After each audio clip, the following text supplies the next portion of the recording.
You can't expect to win them all.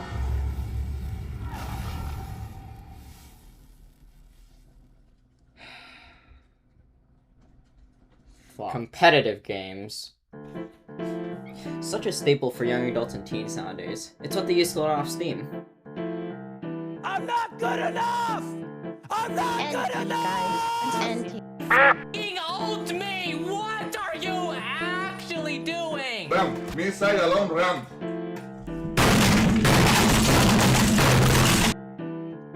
Although, the player base around games like Marvel Rivals, Counter-Strike 2, and League of Legends nowadays have developed this toxic environment filled with things like harassment, verbal abuse with insults, and aggressive behavior from both sides.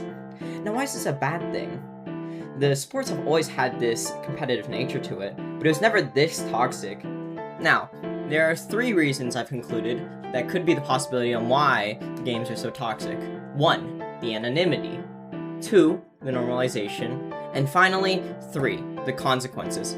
I think these 3 aspects are the reason for why things online go so poorly. As said, the anonymity of games is very commonplace for all games to keep things like names hidden so as to not leak personal information because of aggression like this.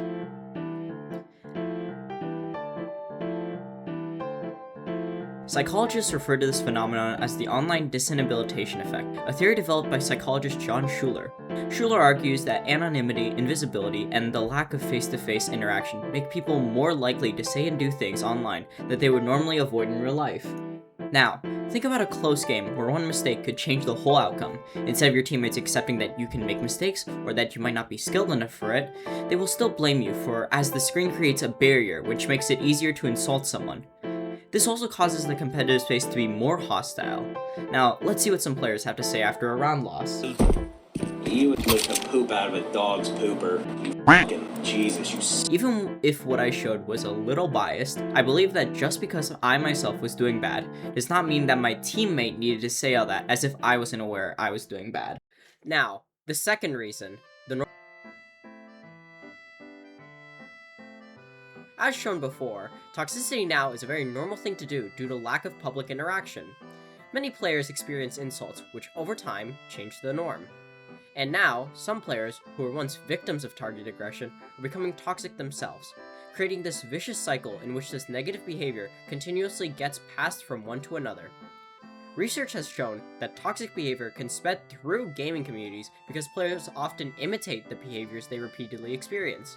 When harassment and verbal abuse become common, players begin to view them as normal, parts of a gaming experience rather than an unacceptable behavior. Content creators, streamers, and top players can also contribute to this issue as well. The reason for this is because clips of people getting extremely mad, screaming, insulting, and breaking their own personal belongings receive a large amount of attention because of the entertainment factor.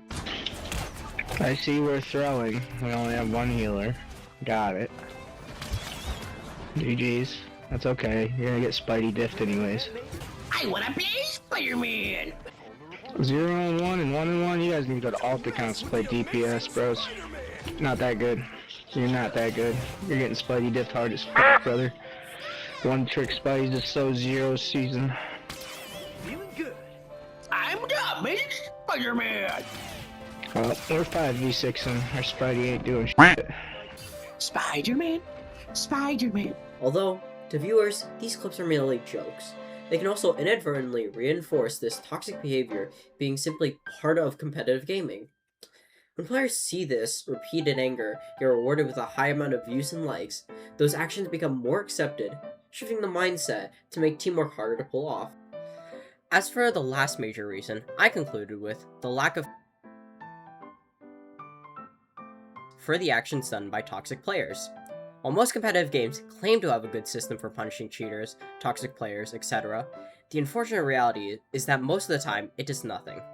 Due to such inconsistency, many players feel as though they can act however they want without any consequence. This issue can be seen in intensive competitive environments. Some recent examples would be things like competitive gaming tournaments, for example, the one regarding multiple Twitch streamers such as Kingsman. It has shown how quickly relationships can deteriorate when others refuse to listen to your own teammates if it does not fit how you wish to play. Even though the match itself holds great importance, where feelings should not be as important as winning the prize. Now, In the case of that incident, the people who did wrong got punished rightfully. However, if you are not a big influencer of any kind, the usual punishment is close to none. Instead of viewing teammates as partners, working toward a common goal, they begin viewing them as obstacles, ironically. This behavior often makes the teams perform worse. Effective communication and cooperation are critical to success in team-based games, although toxicity damages trust, creates distractions, and lowers morale. In many cases, a team loses not because they lack skill, but because their communication has completely broken down. The effects of toxic gaming environments extend beyond individual matches.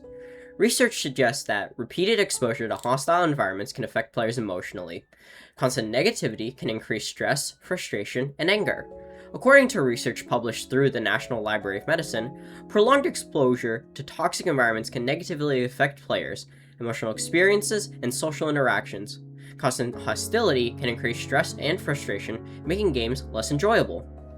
For some players, gaming is supposed to be a way to relax after school or work. Instead, they encounter an environment filled with criticism and hostility. New players are often affected the most. When beginners are mocked for making mistakes, they may become discouraged from continuing to play, and this can reduce the overall growth and inclusiveness of gaming communities. Toxicity also creates a feedback loop. Players who leave matches feeling angry are more likely to carry that frustration into future games. As a result, the cycle continues. What begins as one person's bad attitude can eventually influence dozens of other players.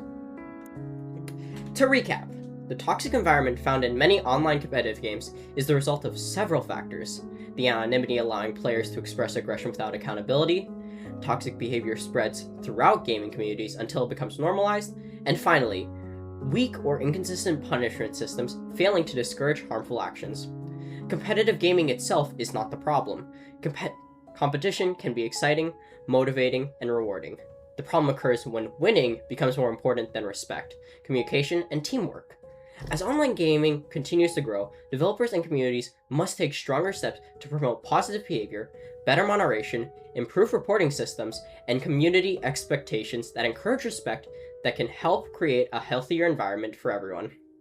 If these issues are not addressed, toxicity will likely remain one of the most significant challenges facing competitive gaming today. Now, if you'll excuse me, I'm off to go play some competitive games. Can't expect to win them all. This fucking sucks.